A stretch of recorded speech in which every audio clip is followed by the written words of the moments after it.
கடவுளே, சுத்த இருதயத்தை என்னிலே சிருஷ்டியும், நிலைவரமான ஆவியை என்னிலே புதுப்பியும். உம்முடைய சமூகத்தை விட்டு என்னை தள்ளிவிடாதேயும், உம்முடைய பரிசுத்த ஆவியை என்னிடத்திலிருந்து எடுத்துக்கொள்ளாதேயும். உற்சாகமான ஆவியை என்னை தாங்கும்படி செய்தருளும். பாவரிக்கு எடுப்போம். அன்பின் இறைவா, உம்முடைய திரு சித்தத்தை நிறைவேற்றுவதற்கு எங்களை கருவிகளாக பயன்படுத்தும். நாங்கள் ஒவ்வொருவரும் ஆவியின் கனிகளை கொடுக்கின்ற பிள்ளைகளாக நிலைத்திருக்க அருள் புரியும்.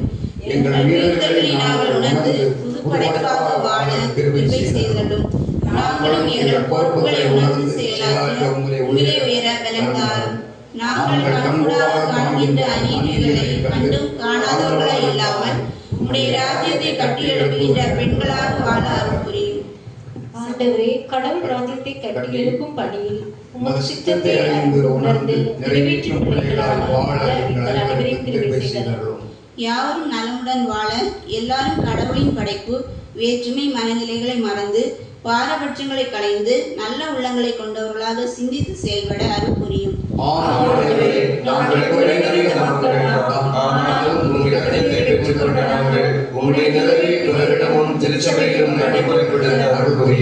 கடவுளே, உமது படைப்பில் உமது சாயலாகவே படைத்தீர். சமகாலத்தில் பெண்கள் மாதர்கள் சந்திக்கின்ற எல்லா பிரச்சனைகளிலும் பாதுகாக்கின்றீர். எங்களுடைய குழந்தைகள், சிறார்கள், வாலிப பிள்ளைகள் மற்றும் முதியோர், மாற்றுத்திறனாளிகள் எல்லாருமே உமது கரத்தின் கிரியைகளே. எதிர்வரும் காலங்கள் விசுவாசத்தோடு நல்வாழ்க்கை வாழ வேண்டுகின்றோம். அப்படியே உண்மையுள்ள விசுவாசத்தில் வாழ அருள் புரியும். முழு மனதோடு எங்கள் பாவங்களை உணர்ந்து அறிக்கையிட்டு உம்முடைய பிள்ளைகளாக வாழ்வதற்கு உம்முடைய கரங்களில் ஒப்படைக்கிறோம். விண்ணரசின் பணிகளில் நற்பண்புகளோடு வாழ கடவுள் அருள் புரிவாராக. நமது பாடல் புத்தகத்தில் 182வது பக்கத்தில் உள்ள சங்கீதம் 82 முறைமுறையாக வாசிப்போம்.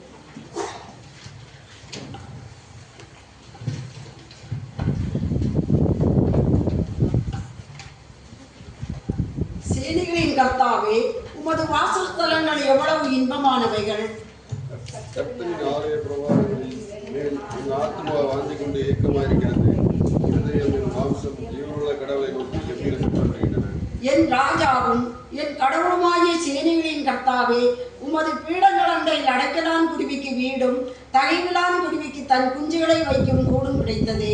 உமது ஆலயத்தில் வாசமாயிருப்போர் பாக்கியவான்கள், அவர்கள் எப்பொழுதும் உம்மை துதித்துக் கொண்டே இருப்பார்கள்.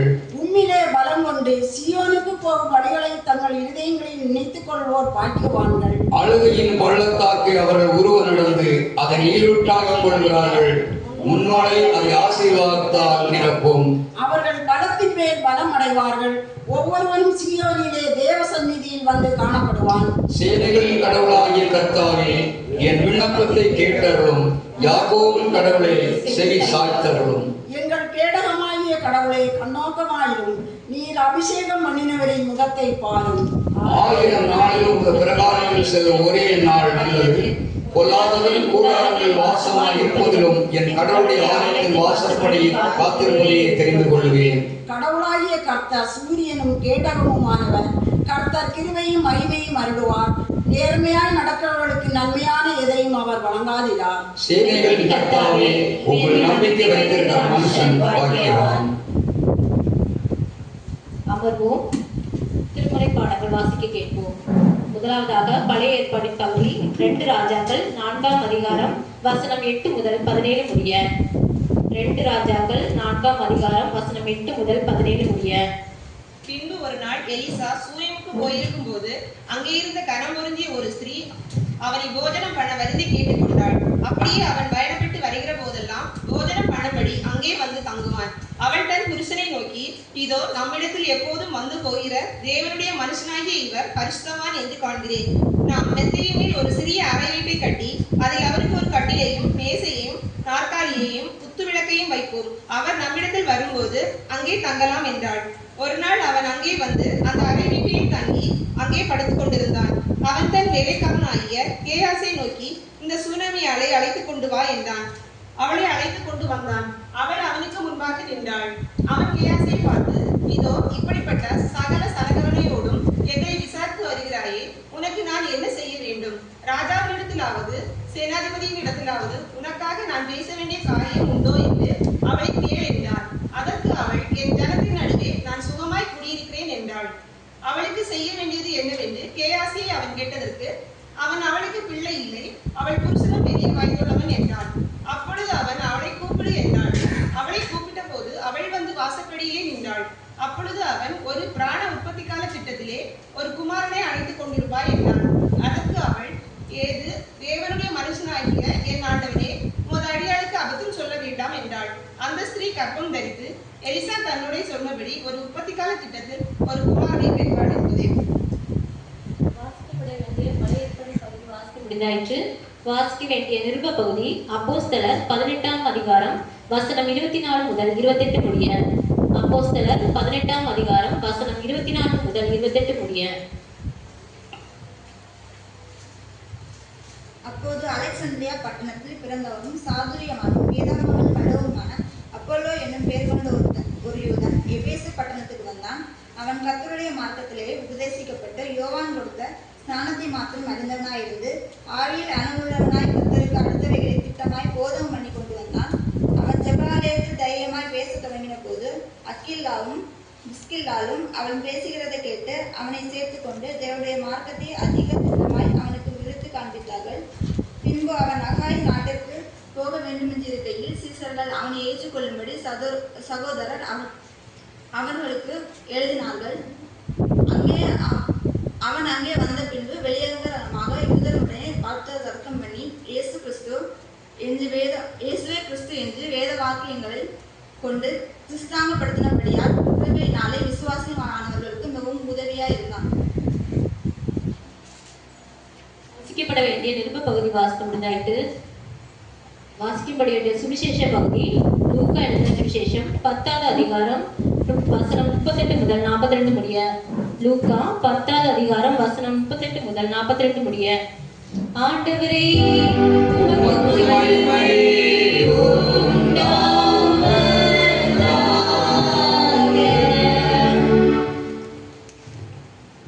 பின்பு அவர்கள் பிரயாணமாய் போகையில் அவர் ஒரு கிராமத்தில் பிரவேசித்தார். அங்கே மார்த்தாள் என்னும் பேர் கொண்ட ஒரு ஸ்திரீ அவரை தன் வீட்டிலே ஏற்றுக்கொண்டாள். அவளுக்கு மரியாள் என்னப்பட்ட ஒரு சகோதரி இருந்தாள். அவள் இயேசுவின் பாதத்தருகே உட்கார்ந்து அவருடைய வசனத்தை கேட்டுக்கொண்டிருந்தாள்.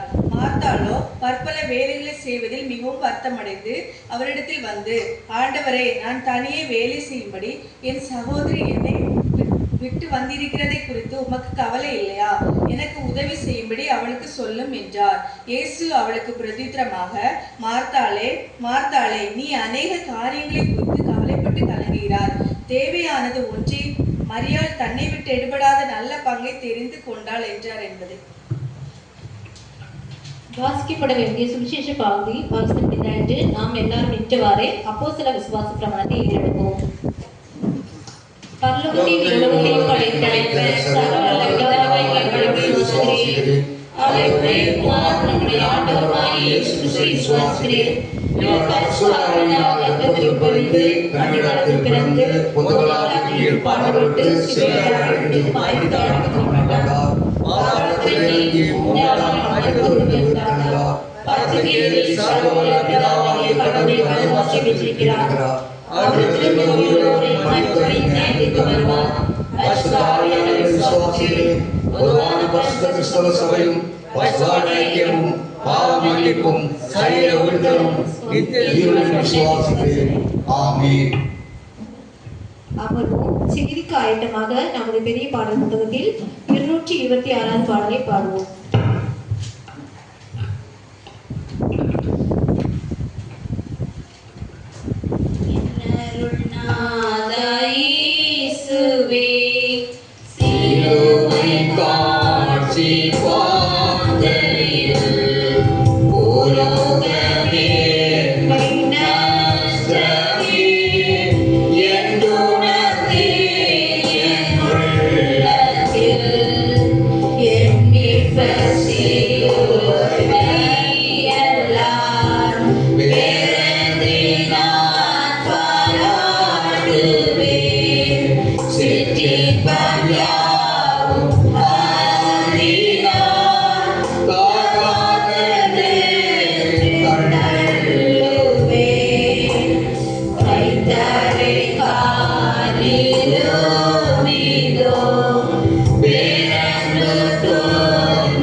உங்கள் அனைவருக்கும் இந்த நாளில் மகளிர் தின நல்வாழ்த்துக்களை மகளிர் எல்லாருடைய சார்பாகவும் தெரிவித்துக் கொள்கிறோம்.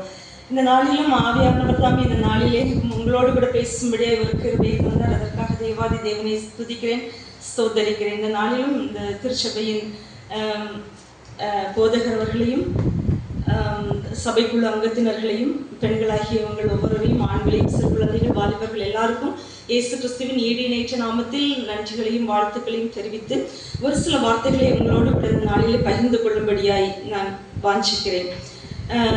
நாம் எல்லாரும் அமைதியாக தேவனை ஆராதித்து போவது தேவனுடைய சித்தம் அல்ல.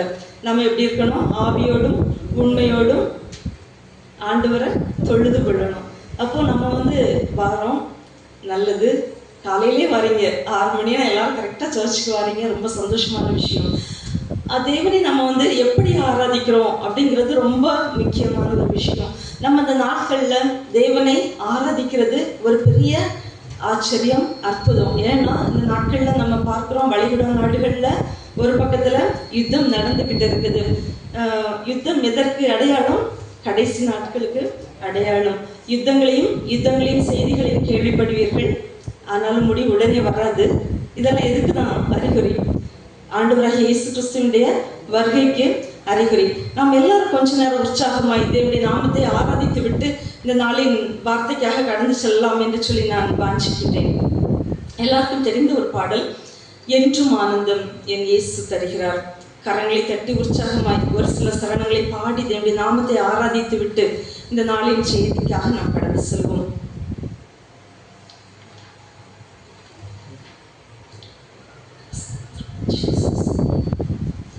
என்றும் ஆனந்தம் உற்சாகமாய் தருகிறார். என்றும் ஆனந்தம் என் இயேசு தருகிறார். துதிப்பேன் துதிப்பேன் துதித்துக் கொண்டே இருப்பேன். துதிப்பேன் துதிப்பேன் துதித்துக் கொண்டே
அவர் சாதாரணமான தேவன் அல்ல.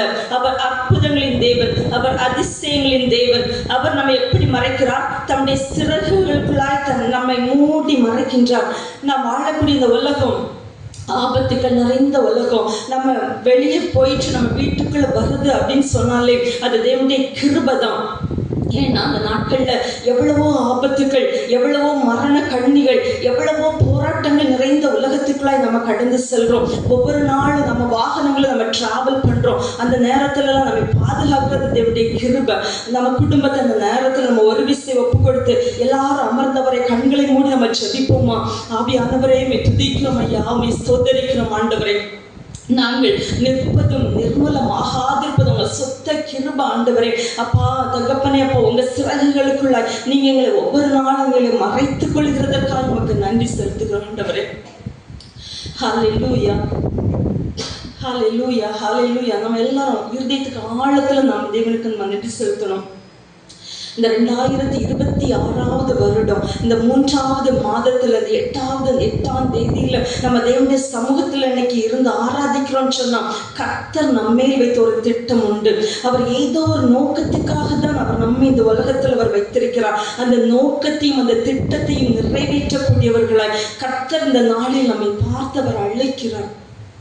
ஹல்லேலூயா, ஆமென். சங்கீதம் 91, ஆமென், ஸ்தோத்திரம். உன்னதமானவரின் மறைவில் இருக்கிறவன் சர்வ வல்லவருடைய நிழலில் தங்குவான். அவர் நம்ம அவருடைய நிழலுக்குள்ளாய் அவர் மறைத்து வைத்திருக்கிறார். அவருடைய செட்டைகளால் நம்மை மூடி அவர் பாதுகாக்கிறார்.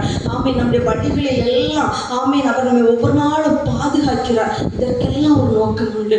ஏன் தெரியுமா? அவர் தம்முடைய சாயலாக நம்மை அவர் உருவாக்கி வைத்திருக்கிறார். அதற்கெல்லாம் ஒரு காரணம், நாம் அவரை ஆராதிக்க வேண்டும். அவருடைய சொந்த ஜனமாய் அவர் நம்மை அழைத்திருக்கிறார். அந்த அழைப்புக்கு பாத்திரவான்களாய் தேவ ராஜ்யத்தின் மகிமைக்காக நாம் வாழும்படியாய் கர்த்தர் இந்த நாளை நம்மை அழைக்கிறார்.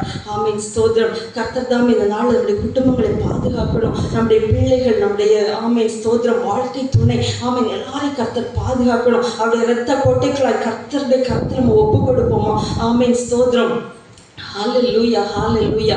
ஆவியானவரே, எங்களுடைய குடும்பங்களை எங்கள் கரத்துக்களை ஒப்பு கொடுக்கிறோம். எங்களுடைய திருச்சபைகளை ஒப்பு கொடுக்கிறோம். கர்த்தருடைய கரம் அப்ப எங்கள் மேல இருந்து நடத்தும் ஆண்டவரே. ஆமென் ஆண்டவரே. ஒவ்வொரு நாளும் நாங்கள் துதிக்கத்தக்கதா ஆவியானவருடைய கரம் எங்கள் மேல அமரணும் ஆண்டவரே. ஆமென். அப்ப நாங்கள் குடும்பமாய் ஆராதிக்கும்படியா தகப்பனே, இப்ப ஒருவேளை எங்கள் பிள்ளைகள் தூர இடத்துல இருக்கலாம். அப்பா ஸ்தோத்திரம். ஆமென் ஆண்டவரே. தகப்பனே, இப்ப எங்களுடைய தகப்பனை ஸ்தோத்திரம். ஆமென். அப்பா வீட்டின் தலைவர் ஒருவேளை வெளியூர்ல இருக்கலாம். கர்த்தாவை ஸ்தோத்திரம். நீர் அப்ப ஒவ்வொருவரையும் பாதுகாத்துக் கொள்ளணும் ஆண்டவரே. நீர் சமீபத்திற்கும் தூரத்திற்கும் தேவன் அல்லவோ. கர்த்தர் ஒவ்வொரு குடும்பங்களையும் இந்த நாளில் விசேஷமாய் பாதுகாக்கும்படியா இவங்க கருத்துக்களை ஒப்பு கொடுக்கிறோம். கர்த்தாவை தூர தேசத்தில் இருந்தாலும் தூரமான பட்டணங்களில் இருந்தாலும் ஆமீன் எங்க கூடவே இருந்தாலும் கர்த்தருடைய கரம் அப்போ ஒவ்வொருவரையும் பாதுகாத்து நடத்தும்படியா இவங்க ரத்த கோட்டைகளை ஒப்பு கொடுக்கிறோம். கர்த்தருடைய பாதுகாக்கும் கரம் ஒவ்வொருவரையும் வழி நடத்தட்டும். ஆவியானவர் தான் இந்த நாளில் நீங்க எங்க கூட பேசுங்கப்பா. தகப்பனே, உங்க கிருபைக்குள்ள எங்களை மறைத்துக் கொள்ளுங்க. தேவ சமாதானம், தேவ ஆளுகை உண்டாகட்டும். கர்த்தர் பெரிய காரியங்களை செய்வீராக. எங்களை தரை மட்டும் தாழ்த்துகிறோம். என் தேவன் எங்களோடு கூட இடைப்படுங்க. இயேசுவின் நாமத்தில் ஜெபிக்கிறோம் நல்ல பிதாவே, ஆமென். ஹல்லேலூயா, ஹல்லேலூயா. நம்ம கொஞ்ச நேரம் நம்ம தேவனுடைய வார்த்தை நம்ம கேட்போம். இந்த நாளில் கொடுக்கப்பட்ட தலைப்பு உபசரிப்பில் உயரும் பெண்கள். பொதுவாக பெண்கள் அப்படின்னாலே வீட்டின் கண்கள், அப்படிதானே? ஒரு வீட்டில் ஒரு பெண் இல்லை அப்படின்னு சொன்னாலே அந்த வீடு எப்படி இருக்கும்? ஒரு இருள் இருக்கும் அந்த வீட்டுக்குள்ள. சரியா? ஆண்கள் யாரும் கோபிச்சுக்க கூடாது, நான் உண்மையை தான் சொல்றேன். சரியா? ஏன்னா நான் என்னோட ஒரு எக்ஸ்பீரியன்ஸை ஷேர் பண்ணிட்டு நான் உங்கள்கிட்ட அடுத்த பாயிண்ட்டுக்கு வரேன். நான் எங்கள் அண்ணன் வீட்டுக்கு நாங்கள் போயிருக்கிறோம் மதுரைக்கு. எங்கள் அண்ணி எனக்கு ஊரில் இல்லை.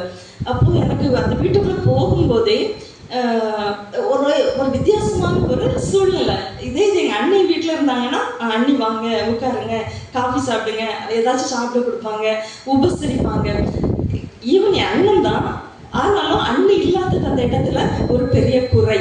அதே மாதிரி தான் ஒவ்வொரு வீடுகளுக்குள்ளாயும் ஒரு பெண் அப்படிங்கிறது மிகவும் ஒரு முக்கியமான ஒரு கேரக்டர். ஒரு பிள்ளைகளை வளர்க்குறதா இருந்தாலும், ஒரு கணவரை உபசரிக்கிறதா இருந்தாலும், கணவரை நேசிக்கிறதா இருந்தாலும், பாதுகாக்கிறதா இருந்தாலும், பிள்ளைகளை போஷிக்கிறதா இருந்தாலும், எதுவாக இருந்தாலும் நம்ம வீட்டுக்கு வரக்கூடிய உறவினர்களை போஷிக்கிறதா இருந்தாலும் அந்த பெண்ணோட ரோல் தான் ரொம்ப ரொம்ப முக்கியமான ஒரு ரோல். இன்னைக்கு அந்த டாபிக்ல தான் நம்ம இன்னைக்கு ஒரு சில வசனங்களை நம்ம தியானிக்க போறோம். அதில் நம்மள்ட்ட ஏதாவது குறைகள் இருந்தாலும் நம்ம இந்த நாளில் அதை கரெக்ட் பண்ணிக்க போறோம். ஓகே, இந்த நாளில் நம்ம வாசிக்க கேட்டோம் அந்த 2 ராஜாக்கள் புத்தகத்துல.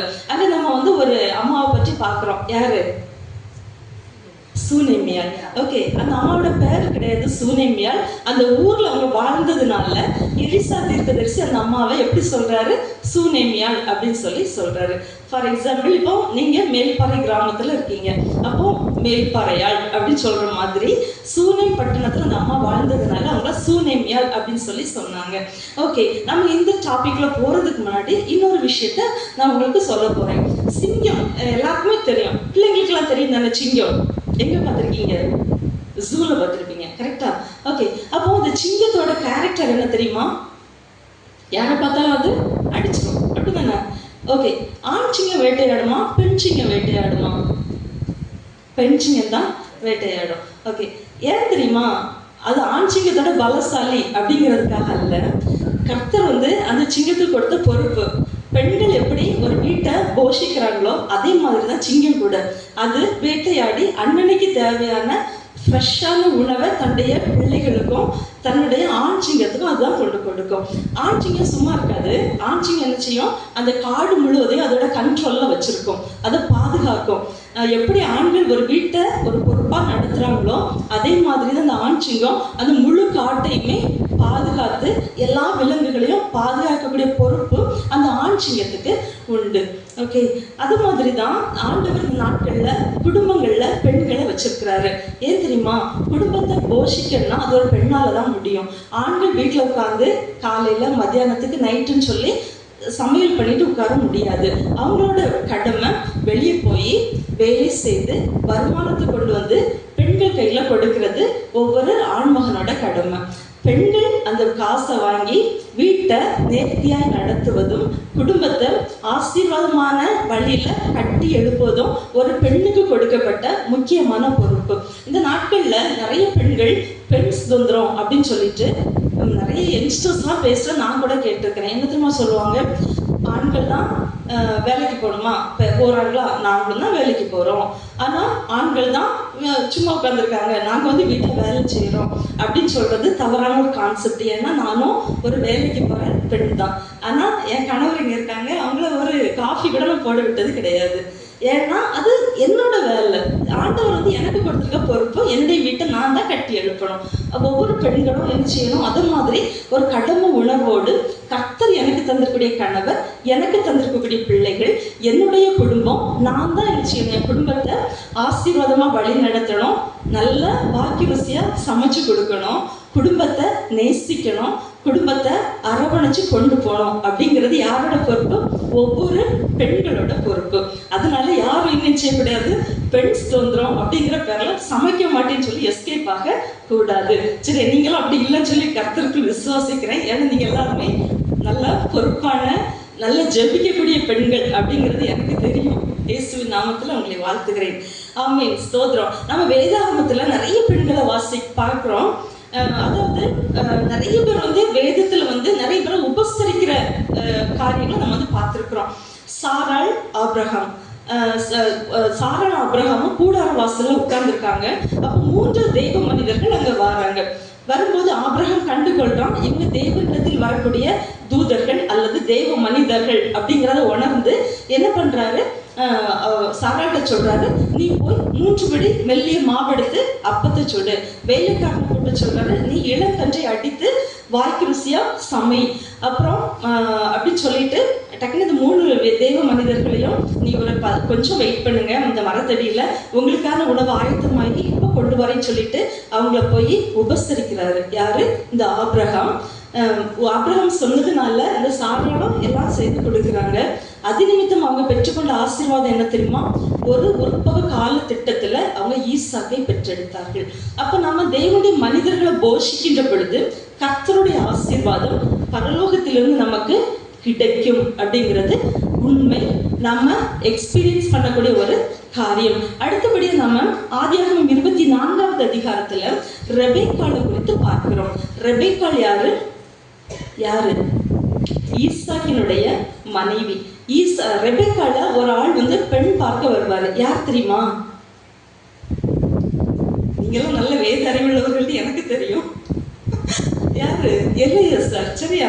ஆபிரகாமுடைய வீட்டு வேலைக்காரர், பிரதானமா அவரை வச்சிருந்த ஒரு மனிதன் தான். அவர் அந்த எல்லையேசர் வந்து ரெபெக்கால பெண் பார்க்க வர்றாரு. எப்படி வர்றாரு? ஆண்டவருடைய வார்த்தைக்கு கீழ்ப்படிந்து யார் ஆண்டவரை நீங்க காண்பிக்கிறீங்களோ அவரை வந்து நான் ஈசாக்குக்கு துணையா ஏற்படுத்துவேன்னு சொல்லி ஒரு தரிசனத்தோட வர்றாரு. அங்க அவர் வந்து ஒரு காரியம் சொல்லிட்டு வருவார், என்னையும் எனக்கோ ஒட்டகங்களுக்கும் யாரு தண்ணீர் வாக்குறாங்களோ அந்த பெண்ணை நீர் காண்பிக்கிற பெண்ணை நான் ஏற்றுக்கொள்வேன் அப்படின்னு சொல்லிட்டு வர்றாரு. அதே மாதிரி அந்த துறவண்டையில ரெபெக்காள் இருக்கிறாங்க. அந்த இடத்துல வந்து எலியாசர் கேட்கிறாரு, எனக்கு குடிக்க தண்ணி குடிப்பியா அப்படின்னு சொல்லி கேட்கிறாரு. என் ஒட்டகங்களுக்கு வார்த்தையான்னு சொல்லி கேட்கிறாங்க. அந்த அம்மா என்ன செய்யறாங்க? முழு மனதோட ஓடி ஓடி செய்யறாங்க, தண்ணி கொண்டு கொடுக்குறாங்க. அவங்க எந்த பிரதிபலனையும் எதிர்பார்த்து செய்யல. அவங்களுக்கு தெரியுமா எலியாசர் திட்டத்தோட இருக்கான்னு சொல்லிட்டு? தெரியாது. ஆனா அவங்க உண்மையா செய்தாங்க, உதவி செய்ய மாதிரி செய்தாங்க. அதனால அவங்க பெற்றுக்கொண்ட பலன் என்ன? ஒரு செல்வந்தனுக்கு மனைவியாக வாழ்க்கைப்பட்டாங்க. ஆண்டவருடைய திட்டத்துல பங்கெடுத்தாங்க. அப்படிதானே? அது அவங்க மூலமா தானே அடுத்த சந்ததிகள் உருவாக்கப்பட்டது. ஆகவே நம்ம எந்த ஒரு பிரதிபலனையும் எதிர்பார்க்காமல் செய்யக்கூடிய உபசரிப்புக்கு அல்லது உதவிக்கு தேவனிடத்திலிருந்து மேன்மையான பலன் நம்ம பெற்றுப்பட முடியும். அடுத்து 1 ராஜாக்கள் புத்தகம் 17வது அதிகாரத்துல சாரிபாத் அப்படிங்கக்கூடிய ஒரு விதவையை பற்றி நம்ம பார்க்கிறோம். அந்த சாரிபாத் ஊர்ல ரொம்ப பஞ்சம், ரொம்ப கொடிய பஞ்சம். அங்க எலியா தீர்க்கதரிசி போறாரு. அங்க போயிட்டு சொல்றாரு, அந்த அம்மா 2 விறகு பொறுக்கி கொஞ்சோண்டு மாவும் கொஞ்சோண்டு எண்ணெயும் இருக்கு, அதில் நான் கொஞ்சம் அடைய சுட்டு என் பையனுக்கும் நானும் சாப்பிட்டுட்டு அதோட எங்கள் லைஃப்பை முடிச்சுக்க போறோம் அப்படின்னு சொல்லி நினைச்சிட்டு இருந்த கடைசி நேரத்துல எலியா தீர்க்கதரிசி அந்த அம்மாட்ட கேட்கிறாரு, எனக்கு உன்கிட்ட இருக்க மாவுல ஒரு சின்ன அடைய முதல்ல எனக்கு சுட்டுட்டு வா, அதுக்கப்புறம் நீ போய் உனக்கும் பையனுக்கும் நீ வந்து சாப்பாடு பண்ணிக்கலாம் அப்படின்னு சொல்லி அனுப்புறாங்க. நம்மளா இருந்தா என்ன யோசிப்போம்? இருக்குதே ஒரு கைப்பிடி மாவு தான், இதுல எப்படி அப்படின்னு சொல்லி யோசிப்பாங்க தானே. அதனால அந்த அம்மாக்குள்ள ஒரு விசுவாசம், சரி இருக்குதுல கொஞ்சம் அந்த தெய்வ மனிதனுக்கு கொடுப்போம்னு சொல்லி முழு மனதோட ஒரு சின்ன அடையை சுட்டு கொடுத்தாங்க. அந்த பஞ்ச நாட்கள் முடிகிறது வரை அவங்க வீட்டுல என்ன குறையல? மாவும் குறையல, எண்ணெயும் குறையல, ஆசீர்வாதம். அப்போ நம்ம இதுல இருந்து கற்றுக்கொள்ளக்கூடிய காரியம், தெய்வ மனிதர்களை முழு மனதோடு நம்ம உபசரிக்கின்ற பொழுது, இருக்கிறது நம்மள்ட்ட உள்ளதை பகிர்ந்து கொடுக்கின்ற பொழுது நம்ம வீட்டுல என்னைக்குமே செய்யாது, அப்பமும் குறைபடாது, என்ன குறைபடாது, ரசமும் குறைபடாது, எதுவுமே குறைபடாது. கர்த்தர் எல்லாவற்றையும் கர்த்தர் நமக்கு நிறைவா தருவாரு. ஓகே, நம்ம இப்ப கேட்டதெல்லாம் ஒரு ஆள் கேட்டு கொடுத்தது. நம்ம தியானிக்க போகக்கூடிய இந்த பகுதியில இந்த சூனமியால் வந்து கேட்காமலே செய்தாங்க. அதான் அதோட ஸ்பெஷல். சரியா? இவங்கெல்லாம் கேட்டு கொண்டு கொடுத்தாங்க. நல்ல காரியம். கேட்டு கொடுத்தவங்களுக்கே இவ்வளவு ஆசீர்வாதம்னா கேட்காம கொடுக்கக்கூடியவங்களுக்கு ஆண்டவர் எவ்வளவு ஆசீர்வாதத்தை வைத்திருப்பார். அப்படித்தானே? அப்போ இந்த நம்ம வாசிக்கலாம் 2 ராஜாக்கள் 4வது அதிகாரம் 8வது வசனம். 2 ராஜாக்கள் 4:8.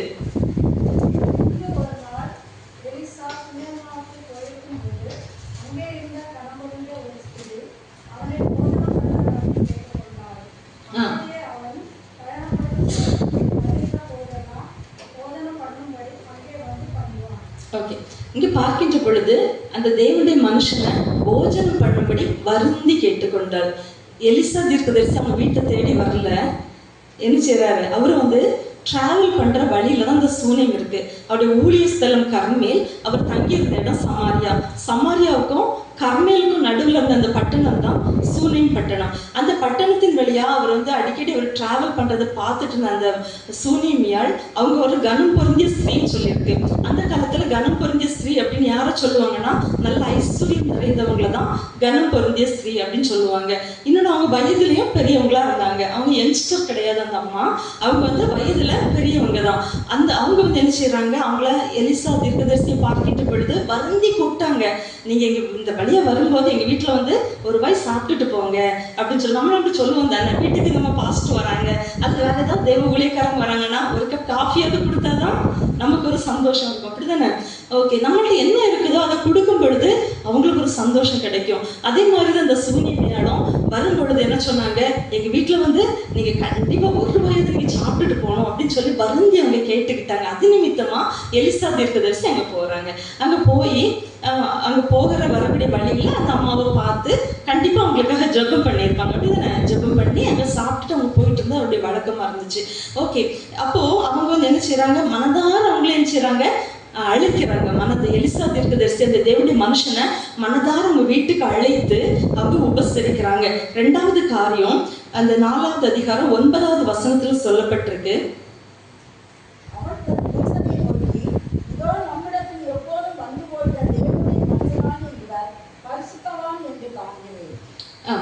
இவர் பரிசுத்தவான் என்று காண்கிறேன். இப்ப நம்ம நல்ல ஜெபிக்கிறவங்களாக இருந்தோமே என்று சொன்னால் ஜெபிக்கிறவங்களை நம்ம ஈஸியா நம்ம ஐடென்டிஃபை பண்ண முடியும். சரியா? நம்ம அந்த ஆவி அந்த ஒன்னஸ் நமக்குள்ள வரும். அது நீங்க நிறைய பேர் புரிஞ்சிருப்பீங்க. இப்போ யார் நம்ம வீட்டுக்குள்ள அழைத்து நம்ம உபசரிக்கிறதுக்கு மனசு இருக்காது. ஒரு சில தெய்வ மனிதர்களை நம்ம என்ன செய்ய முடியும், இன்னும் கண்டு பிரித்து பார்க்க நமக்கு தெரியும். ஏன்னா இப்போ இந்த நாட்களில் நிறைய கள்ள போதகர்கள் பெருகிட்டாங்க. நிறைய ஊழியத்துக்கு பேர சொல்லிட்டு காசுக்காக ஊழியம் செய்கிறவங்களும் இருக்கிறாங்க. ஸோ அப்படிப்பட்டவங்களையும் நம்ம என்ன செய்யணும், இனம் கண்டு கொள்ள நம்ம நாளில் புத்தி உள்ளவர்களாக இருக்க அழைக்கப்படுறோம். அந்த பெண் ரொம்ப ஒரு புத்திசாலியாக இருந்தாங்க, ஞானம் உள்ளவங்களா இருந்தாங்க, நல்ல ஜெபிக்கிறவங்களா இருந்தாங்க. அதனால தான் அவங்க என்ன சொல்றாங்க, இது எலிசா தீர்க்கதரிசி இவர் பரிசுத்தவான் என்று காண்கிறேன். அந்த வார்த்தை அழகா சொல்லப்பட்டிருக்குதுல்ல. என்ன சொல்றாங்க, இவர் பரிசுத்தவான் என்று காண்கிறேன். யார்கிட்ட சொன்னாங்க, தன்னுடைய கணவர்கிட்ட சொல்றாங்க. நம்ம வீட்டுக்கு வர்றாரு அந்த எலிசா தீர்க்கதரிசி, இவர் சாதாரணமான ஆள் இல்லை, இவர் பரிசுத்தவான். அவங்க அம்மாவுக்கு ஒருவேளை தெரிஞ்சிருக்கலாம், அவர் செய்த அற்புதங்கள் தெரிஞ்சிருக்கலாம். ஏன்னா எலியா செய்ததை விட ரெட்டிப்பான அளவு அவங்க என்ன செய்தாரு, எலிசா தீர்க்கதரிசி நிறைய அற்புதங்கள் அடையாளங்கள் அந்த தேசத்துல அவர் நடப்பித்துட்டு இருந்தாரு. அதனால கூட அவங்க சொல்லியிருக்கலாம் அவர் பரிசுத்தவான் அப்படின்னு சொல்லிட்டு. அதனால நம்ம ஒன்று செய்வோம், என்ன செய்வோம் சொன்னாங்க. அடுத்த வசனத்தை பாருங்க. நம்ம வீட்டுல மேல் வீட்டுல, அதாவது மெத்தைனா மாடியில என்ன செய்வோம், அவருக்கு ஒரு சின்ன அறையை கட்டுவோம். அந்த அறையில என்னெல்லாம் போடுவோம், ஒரு சின்ன சேர் போடுவோம், ஒரு டேபிள் போடுவோம், வேற என்னது, ஒரு கட்டில் போடுவோம், ஒரு குத்து விளக்கு வைப்போம் அப்படின்னு சொன்னாங்களா சொல்லலையா? வேதத்துல சொல்லப்பட்டிருக்கு. ஓகே, இப்போ நம்ம அந்த அம்மா இதெல்லாம் சொல்றதுக்கு ஒரு காரணம் உண்டு. நம்ம ஆவிக்குரிய அர்த்தத்துக்குள்ளே ஒரு சில நிமிஷம் அதை நம்ம தியானிச்சுட்டு அடுத்த டாபிக் போகலாம். ஓகே, இங்க மெத்தை அப்படின்னு சொல்லும்போது அது ஒரு மேன்மையான இடம். நம்ம தானியேல் தீர்க்கதரிசியில பாக்குறோம். தானியேல் மேல் மாடியில போய் அந்த மேல் வீட்டு அறையில போய் எருசலேமுக்கு நிறைய பல்லவங்களை திறந்து வைத்து அவர் 3 வேளை ஜெபித்துட்டு இருந்தாரு. அப்போ மேல் வீட்டு அனுபவங்கிறது ஒரு முக்கியமான ஒரு அனுபவம். நம்ம இந்த புதிய பாட்டுல கூட நம்ம பார்க்கிறோம். அந்த இயேசு கிறிஸ்து மரித்த பிறகு அவங்க சீஷர்கள் எங்கதான் கூடி ஆராதிச்சாங்க, மேல் வீட்டு அறையில. அப்போ மேல் வீடு அப்படிங்கிறது தேவனோடு கூடிய அந்த உறவுல நாம நல்ல பலப்படுறதுக்கும் தேவ அந்த சத்தத்தை கேட்பதற்கும் ஏற்ற இடமாக கருதப்பட்டது. அதனாலதான் நம்ம என்ன சொல்றாங்க, நம்ம மாடியில அவருக்கு ஒரு சின்ன அறைய கட்டுவோம்னு சொன்னாங்க. அது ஏன் சின்ன அறையா கட்டுவோம் அப்படின்னு சொன்னாங்கன்னா, அதாவது உலக பிரகாரமா நம்ம பார்க்கின்ற பொழுது, நம்ம ரொம்ப விசாலத்துல இருக்கும் பொழுது நம்முடைய சிந்தனைகள் டைவர்ட் ஆகும். நான் ஒரு சின்ன எக்ஸாம்பிள் சொல்லலாம்னா, இப்ப நம்ம வீட்டுல நம்ம ஹால்ல உட்காந்து ஜெபிக்கிறதுக்கும் ஏதோ ஒரு தனி அறையிலிருந்து ஜெபிக்கிறதுக்கும் வித்தியாசம் உண்டு. நம்ம ஹால்ல உட்காரும்போது நம்ம டைவர்ட் ஆகும். வீட்டுக்கு யாராவது வருவாங்க, இல்லது ஏதோ சத்தங்கள் நம்மளை டிஸ்டர்ப் பண்ணோம். நம்ம மைண்ட் அங்கங்கே அலைப்பாயம். ஆனா நம்ம தனி அறையில உட்கார்ந்து கதவை மூடிக்கிட்டு நம்ம ஜெபிக்கின்ற பொழுது நம்முடைய சிந்தனைகள் சிதறாது, தெய்வ சத்தத்தை நம்ம ஈஸியா கேட்க முடியும். ஓகே, அதனால கூட நம்ம சொல்லியிருப்பாங்க, நம்ம மேல் மாடியில் ஒரு சின்ன அறையை கட்டுவோம் அப்படின்னு சொல்றாங்க. அதுக்கப்புறம் ஒரு கட்டில் அங்க போடுவோம். ஏன்னா தேவனுடைய மனிதன் ரொம்ப தூரம் நடக்கிறவர். அந்த காலத்துல டிரான்ஸ்போர்ட்டுக்கு நம்ம மாதிரி காரு பஸ் எதுவுமே இருக்காது. ஸோ நிறைய தூரம் நடப்பாங்க. அப்படி இல்லைன்னா கழுதைகள் மேல அல்லது குதிரைகள் அவங்க டிராவல் பண்ணுவாங்க. ஸோ அவங்க சரீர பிரகாரமா அவங்க ரொம்ப களைத்து போய் வருவாங்க. ஸோ அந்த களைப்பை தீர்க்கிறதற்காக ஒரு கட்டில் நம்ம அங்க போடுவோம் அப்படின்னு சொல்லிட்டு அவங்க சொல்றாங்க. கட்டில் சமாதானத்தின் ஒரு இடமா அந்த இடத்துல காண்பிக்கப்படுது. மத்தேயு 11:28 கூட நம்ம பார்க்கிறோம், வருத்தப்பட்டு பாரம் சுமக்கிறவர்களே நீங்கள் எல்லாரும் என்னிடத்தில் வாருங்கள், நான் உங்களுக்கு இளைப்பாறுதல் தருவேன். அப்போ இளைப்பாறக்கூடிய ஒரு இடமா இந்த கட்டில் அந்த இடத்துல காண்பிக்கப்படுது.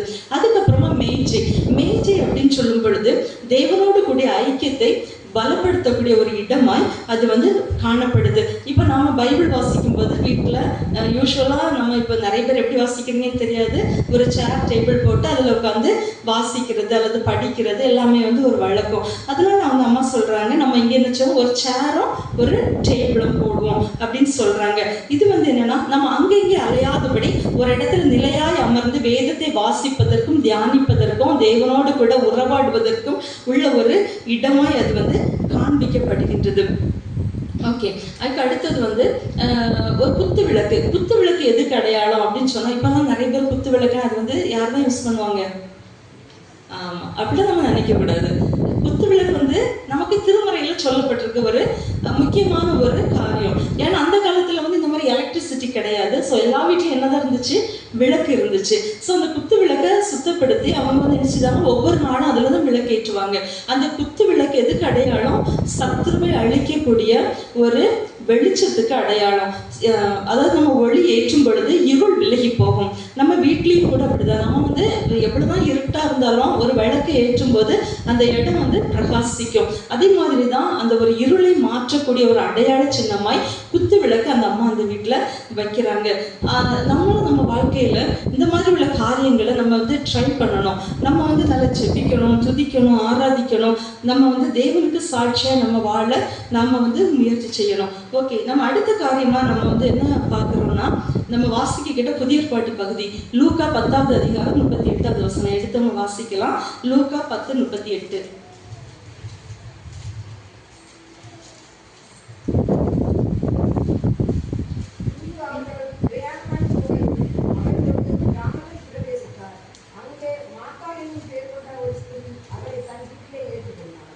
இங்கே பார்க்கின்ற பொழுது மார்த்தாளை குறித்து பார்க்கிறோம். மார்த்தாள் வந்து உபசரிக்கிறதுல மிகவும் பெஸ்டான கேரக்டர். ஏன்னா அவங்க வந்து இயேசு கிறிஸ்து அந்த பெத்தானியா கிராமத்துக்கு வராரு. அந்த பெத்தானியா கிராமத்துல ஒரே ஒரு வீடா இருந்துச்சு இல்லை, நூற்றுக்கணக்கான வீடு இருந்திருக்கும். ஆனால் யாருமே இயேசுவை எங்கள் வீட்டுக்கு வாங்கன்னு சொல்லி அழைக்கல. ஆனால் யார் தான் அழைச்சாங்க? அந்த இடத்துல இந்த மார்த்தாள் தான் அழைச்சாங்க. அந்த மார்த்தாளுடைய குடும்பத்தை பார்க்கின்ற பொழுது மார்த்தாள், மரியாள், லாசர் 3 பேர் தான் இருந்தாங்க அந்த வீட்டில். அப்போ இவங்க வந்து ஒரு பெரிய ஒரு வசதியான குடும்பம் அப்படின்னு சொல்லப்படலை. ஒருவேளை ஒரு ஏழ்மையான குடும்பமாக கூட அவங்க இருந்திருக்கலாம். அந்த இடத்துல இயேசு அவங்க வந்து அழைச்சாங்க. வருந்தி என்ன தன்னுடைய வீட்டுக்கு அவங்க அழைச்சிட்டு போகிறாங்க. அங்கே அழைச்சிட்டு போயிட்டு என்ன பண்ணுறாங்க? அவங்களுக்காக அவங்க உணவு ஆயத்தப்படுத்துறாங்க. இயேசு மட்டும் அங்கே போனாரு இல்லை, இயேசுவும் அவருடைய சீஷர்களும் அந்த இடத்துக்கு போறாங்க. அவங்க எல்லாருக்கும் அவங்க என்ன செய்யறாங்க? உணவு ஆயத்தப்படுத்துறாங்க. உணவு ஆயத்தப்படுத்தி எல்லாருக்கும் அவங்க பரிமாறுறதுக்காக தான் அவங்க வந்து அங்க சமையல் பண்ணிட்டு இருக்காங்க.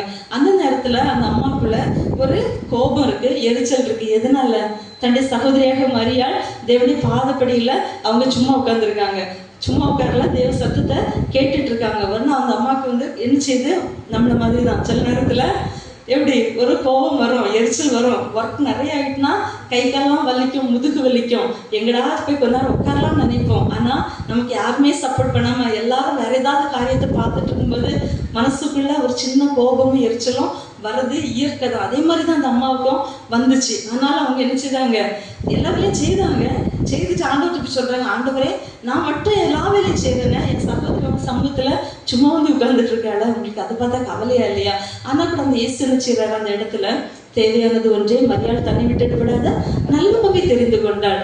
அப்போ அவருக்கு தெரியும் அது ஆவிக்குரிய அந்த போதனையை அவன் வந்து கவனமா கேட்டுட்டு இருக்கா அப்படின்னு சொல்லிட்டு. ஆனாலும் மார்த்தாள் வந்து அதுக்கிட்ட அவன் வந்து உலக பிரகாரமா வந்து உபசரிக்கக்கூடிய நல்ல ஒரு கேரக்டர் வந்து மார்த்தாள்கிட்ட தான் இருந்தது. மரியாள்கிட்ட உலக பிரகாரம் அது இல்லை, ஆனால் ஆவிக்குரிய காரியத்துல மரியாள் சிறந்து விளங்குனாங்க. நம்ம வந்து உலக பிரகாரமா மட்டும் இல்லை, ஆவிக்குரிய பிரகாரமாகவும் என்ன செய்யணும்? தேவனுடைய சமூகத்துல நாம நெருங்கி வரணும். அந்த மார்த்தாளை போல நம்ம என்ன செய்யணும்? உலக பிரகாரமா எல்லா காரியங்கள்லையும் நம்ம வந்து எல்லாரையும் உபசரிக்கணும். வீட்டுக்கு வரவங்கள்ட்ட முகமலர்ச்சியோட நம்ம நடக்கணும். என்ன செய்யணும்? யாரையுமே வீட்டுக்கு வரவங்களை வெறுமையா அனுப்பக்கூடாது. நம்மகிட்ட ஒரு தண்ணி இருந்தாலும் சரி, ஒரு கட்டஞ்சாயை போட்டு கொடுத்தாவது என்ன செய்யணும்? வரவங்களை உபசரிக்கக்கூடிய அந்த நல்ல குணநலன்களை நாம வளர்த்து கொள்ளணும். ஓகே, இன்னும் வந்து இயேசு கிறிஸ்துவை தேடி ஒரு கூட்டம் ஜனங்கள் வந்தாங்க. மலை பிரசங்கம் முடிந்தது 3 நாள். எல்லாருமே ஆவிக்குரிய மன்னாவை பெற்றுக்கொண்டாங்க. இயேசுன்னு அவங்கள வெறுமையா அனுப்பல. என்ன செய்தாங்க? எல்லாரையும் போஷிக்கணும், இல்லை வீட்டுக்கு போறதுக்குள்ள சோர்ந்து போயிடுவாங்க அப்படின்னு சொல்லிட்டு என்ன செய்தாங்க? 5 அப்பத்தையும் 2 மீனையும் வாங்கி அதை ஆசீர்வதித்து எல்லாருக்கும் பகிர்ந்து கொடுத்தாரு. மீதி 12 கோடிகள் எடுத்தாங்க. அதனால இயேசு கிறிஸ்து விரும்பக்கூடிய காரியம் நம்ம வந்து எல்லாரையும் உபசரிக்கணும், எல்லாரையும் கர்த்தருக்கு ஏற்ற விதத்துல வளர்க்கணும். கிறிஸ்தவர்களுக்குள்ள ஒரு ஸ்பெஷல் கேரக்டர் என்ன தெரியுமா? கிறிஸ்மஸ் டைம்லலாம் என்ன செய்வோம்? நம்ம நிறைய பேருக்கு ஹெல்ப் பண்ணுவோம். நிறைய பேருக்கு ட்ரெஸ் வாங்கி கொடுப்போம், ஏழைகளுக்கு உதவி செய்வோம். அது வந்து கிறிஸ்மஸ் டைம் மட்டும் இல்லை, எப்போவுமே நம்ம செய்யணும். அதாவது வந்து இப்போ நாங்கள் வில்லேஜில் இருக்கிறதுனால நிறைய பேருக்கு வந்து தெரியும். நான் என்னை குறித்து சாட்சி சொல்ல வரல இந்த இடத்துல, அதனால சொல்கிறேன். என்னன்னா அவங்க சொல்லுவாங்க, ஓ இந்த குடும்பத்தில் போனால் ஏதாவது கண்டிப்பாக செய்வாங்க. ஏன்னா இவங்க கிறிஸ்தவர்கள். எங்கள் கிராமத்தில் 1-2 கிறிஸ்தவ குடும்பங்கள் தான் இருக்கிறோம். அவங்களுக்கு தெரியும் இந்த குடும்பத்தில் போனால் இது கிடைக்கும். இது காரணம் என்ன தெரியுமா?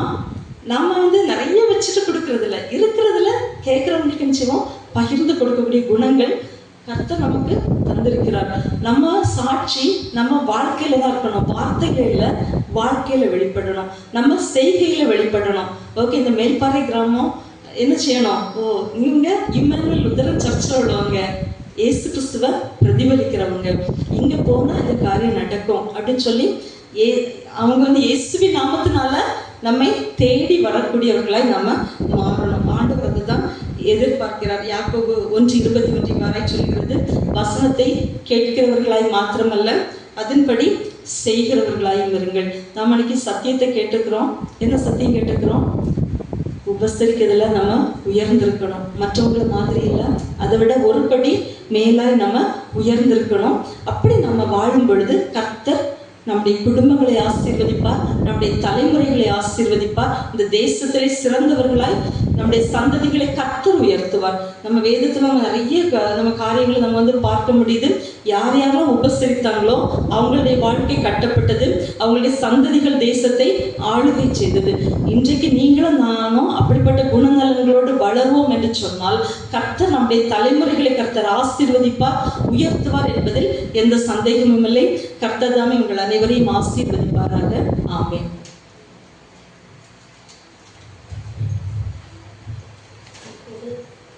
இப்போது மாணவர்கள் சிறுவர் பாடல் பாடும்போது காணிக்கை எடுக்கப்படும்.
நீரே வாழ்த்தி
எழுந்து நின்று நம் கரத்தில் உள்ள பரிந்துரை மன்றாட்டை ஏறெடுப்போம்.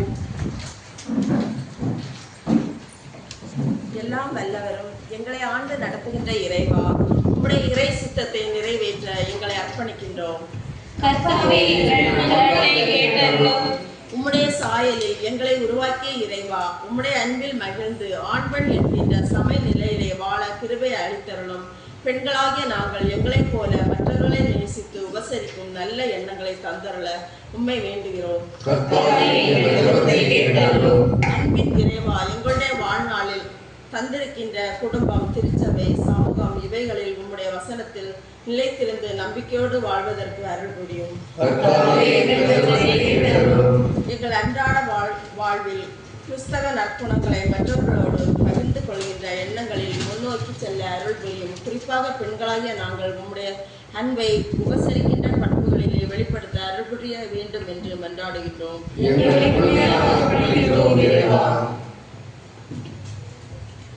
அடுத்த ஜெபம். அப்பா ஆண்டவரே இந்த 2026ஆம் ஆண்டு மார்ச் 8ஆம் நாளை நாங்கள் கடந்து வந்திருக்கிறோம் அப்பா. ஆண்டவரே இன்று ஆண்டவரே உலக மகள் தினமாக கொண்டாட இருக்கின்ற தகப்பனே அப்பா உமக்கு நன்றி செலுத்துகிறோம் அப்பா. எங்களுடைய ஆராதனை ஆண்டவரே இந்த நேர ஆராதனை நீர் ஆசீர்வதித்து தந்த மேலான கிருபைக்காக நன்றி தகப்பனே, நன்றி தகப்பனே அப்பா. ஆண்டவரே நாங்கள் பாடுகின்ற ஒவ்வொரு பாடல்களையும் வேத வசனங்களையும் அப்பா செய்திகளையும் நாங்கள் தியானித்தோம் அப்பா. ஆண்டவரே அதன்படி நாங்கள் நடக்க கர்த்தர் உதவி செய்யும்படியாக ஜெபிக்கிறோம் தகப்பனே அப்பா. நீர் தந்த செய்தியை கொண்டு வந்த மகளை நீர் ஆசீர்வதிப்பீராக அப்பா. அந்த குடும்பத்தை நீர் ஆசீர்வதிங்க அப்பா. ஆண்களை பெண்களை பற்றி ஆண்டவரே உபசரிக்கின்ற தலைப்பிலே கர்த்தாவே நாங்கள் எவ்வளோ ஆண்டவரே வேதத்தில் ஆண்டவரே பெண்களாகிய நிறைய பேரை பற்றி நாங்கள் தியானித்து நாங்கள் அதை கேட்டு நாங்கள் அதன்படி நடக்க கர்த்தர் உதவி செய்யும்படியாக ஜெபிக்கிறோம் அப்பா. ஆண்டவரே பெண்களாகிய நாங்கள் ஆண்டவரே நாங்கள் வேதத்தில் உள்ளவர்களைப் போல ஆண்டவரே ஒரு முன்மாதிரியாக காணப்பட கர்த்தர் உதவி செய்ய வேண்டும் என்று ஜெபிக்கிறோம் தகப்பனே அப்பா. உமக்கு நன்றி அப்பா. உடைய கரம் ஒவ்வொரு குடும்பங்களையும் அப்பா பாதுகாக்க வேண்டும் தகப்பனே. பெண்கள் வீட்டில் கண்கள் அப்பா. பெண்கள் வீட்டை கட்டி எழுப்ப வேண்டும் அப்பா. வேதத்தில் உள்ள பெண்களை பற்றி மிகவும் அருமையாக சுட்டி காட்டினார்கள் அப்பா. குறைகளை எல்லாம் நிறைவாக்குகிற தேவன் நீர் ஒருவர் அப்பா. எல்லாவற்றையும் அப்பா நீர் பொறுப்படுத்திக் கொள்ளுங்க அப்பா. பெண்களுக்கு ஆண்டவரே தன் கடமைகளை செய்யத்தக்கதான ஞானத்தை அறிவை நீர் கொடுத்தரல வேண்டும் அப்பா. ஆண்டவரே மார்த்தாளோ அநேக காரியங்களை குறித்து கவலைப்பட்டாளப்பா. மரியாளோ தன்னை விட்டு எடுபாடாத நல்ல பங்கை தெரிந்து கொண்டது போல கர்த்தாவே நாங்கள் பெண்களாகிய நாங்கள் அப்பா மரியாளை போல தன்னை விட்டு எடுபடாத நல்ல பங்கை தெரிந்து கொள்ளுகின்ற பெண்களாக காணப்பட கர்த்தர் உதவி செய்யும்படியாக ஜெபிக்கிறோம் தகப்பனே. இந்த நாளிலே கர்த்தாவே ஒவ்வொரு உலகத்திலேயும் ஆண்டவரே மகளிர் தினமாக கொண்டாடப்படுகின்றார்கள் அப்பா. ஆண்டவரே இந்த பெண்களுக்கு ஆண்டவரே ஒரு முன்னுரிமைகளை ஆண்டவரை கொடுக்க கர்த்தர் உதவி செய்யும்படியாக ஜெபிக்கிறோம் அப்பா. துதிக்கிறோம் கர்த்தாவே அப்பா. உபசரிப்பிலே ஆண்டவரே முன்மாதிரியாக காணப்பட கர்த்தர் உதவி செய்யும்படியாக ஜெபிக்கிறோம் அப்பா. இந்த ஆராதனை ஆசீர்வதிங்க அப்பா. வந்திருக்கிற ஒவ்வொருவரையும் ஒவ்வொரு குடும்பங்களையும் கர்த்தர் தாமே ஆசீர்வதித்து வழிநடத்த வேண்டும் என்று ஜெபிக்கிறோம் தகப்பனே அப்பா. உமக்கு நன்றி அப்பா. குடும்ப தலைவர்களையும் அப்பா ஒவ்வொருவரையும் அப்பா ஆசீர்வதிக்க வேண்டும் அப்பா. வேலைக்கு போகும்போது வரும்போதும் அப்பா உங்களுடைய கரம் கூட இருக்க வேண்டும் என்று ஜெபிக்கிறோம் அப்பா. ஆண்டவரே சிறு பிள்ளைகளுக்காக வருகிறோம் அப்பா. படிக்கின்ற பிள்ளைகளை நீர் ஆசீர்வதிப்பீராக அப்பா. ஆண்டவரே இப்பொழுது எக்ஸாம் நடந்து கொண்டிருக்கிறது தகப்பனே. பிள்ளைகள் ஆண்டவரே கவனமாக ஆண்டவரே உற்சாகத்தோடு படிக்க உயர் ஸ்தானங்களில் ஏறி வரத்தக்கதான கிருபைகளை அப்பா நீர் பிள்ளைகளுக்கு நீர் கொடுத்தர வேண்டும் என்று ஜெபிக்கிறோம் அப்பா.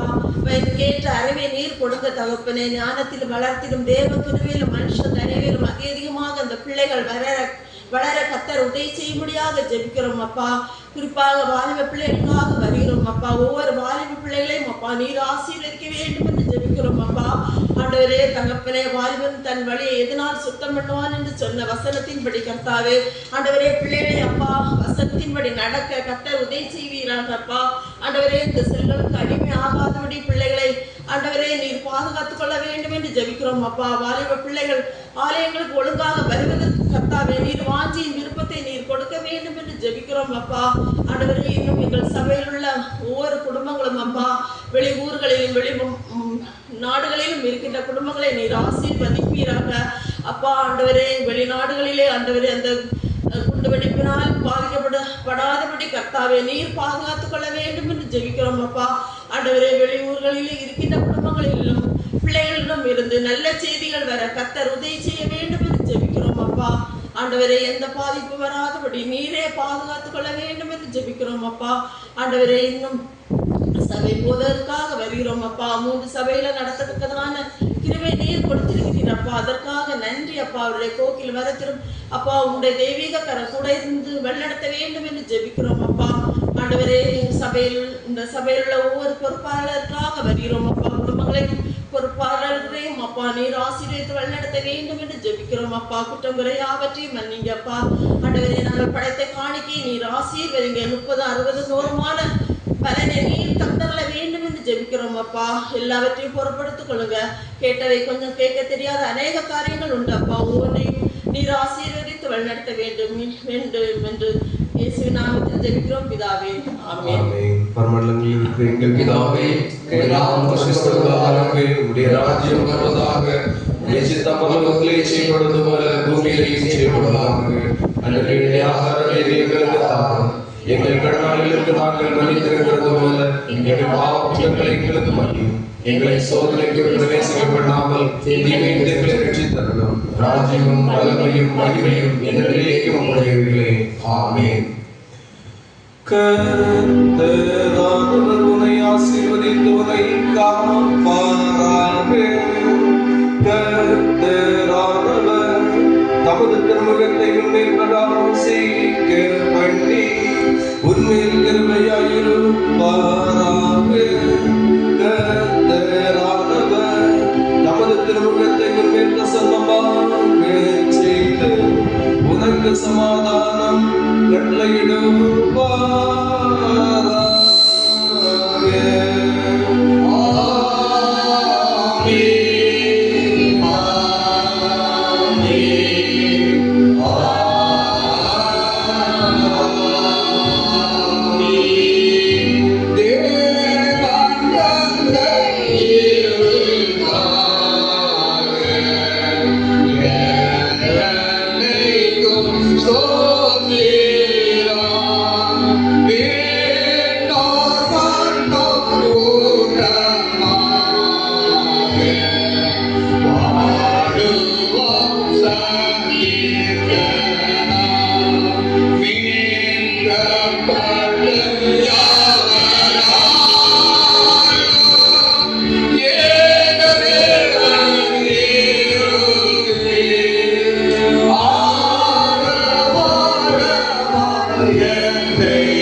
என் ஆத்துமாவே கர்த்தரை ஸ்தோத்திரி. கர்த்தர் செய்த சகல உபகாரங்களையும் மறவாதே. ஆமென். சமாதானத்தோடு சென்று வாருங்கள். ஆமென். ஆமென். அன்புக்குரியவர்களே, இந்த நாளிலே மிகவும் சிறப்பான முறையில் இந்த மாதர் ஆராதனை நடத்தின நம்முடைய திருச்சபையின் மாதர்கள் அனைவருக்கும் குறிப்பாக மிகவும் சிறப்பான ஒரு நல்ல செய்தியை நம்முடைய திருச்சபைக்கு வழங்கின திருமதி அபிஷா அவர்களுக்கும் திருச்சபையின் சார்பாக நன்றியை தெரிவித்துக் கொள்கிறேன்.